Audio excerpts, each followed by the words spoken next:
by bitter experience that he might call them what he liked, and yet he could not get on for 2 days together without the lower race. In the society of men he was bored and not himself. With them he was cold and uncommunicative, but when he was in the company of women he felt free and knew what to say to them and how to behave, and he was at ease with them even when he was silent. In his appearance, in his character, in his whole nature, there was something attractive and elusive which allured women and disposed them in his favour. He knew that, and some force seemed to draw him, too, to them. Experience often repeated, truly bitter experience, had taught him long ago that with decent people, especially Moscow people, always slow to move and irresolute, every intimacy, which at first so agreeably diversifies life and appears a light and charming adventure, inevitably grows into a regular problem of extreme intricacy, and in the long run the situation becomes unbearable. But at every fresh meeting with an interesting woman, this experience seemed to slip out of his memory, and he was eager for life, and everything seemed simple and amusing. One evening he was dining in the gardens, and the lady in the beret came up slowly to take the next table. Her expression, her gait, her dress, and the way she did her hair told him that she was a lady, that she was married, that she was in Yalta for the first time and alone, and that she was dull there.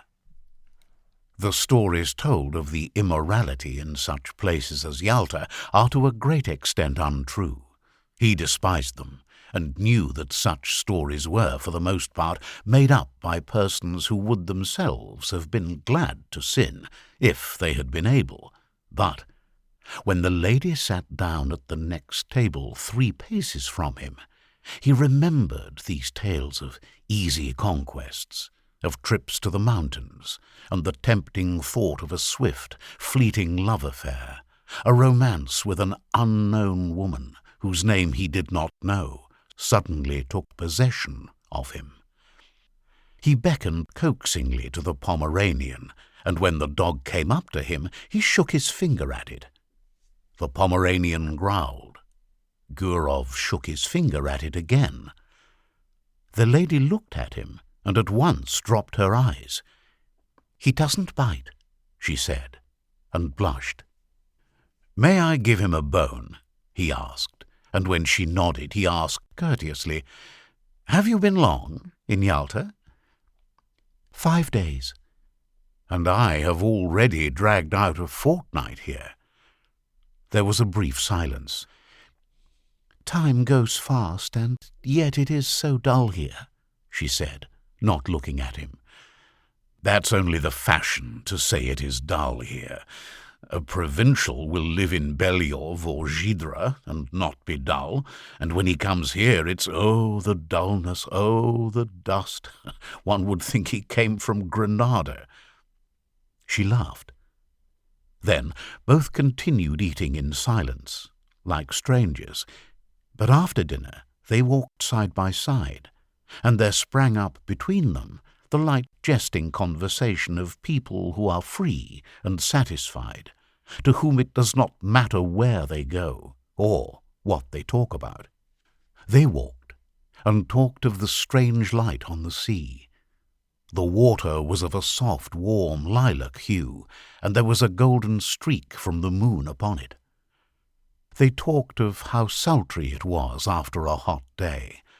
Gurov told her that he came from Moscow, that he had taken his degree in arts but had a post in a bank, that he had trained as an opera singer but had given it up, that he owned 2 houses in Moscow.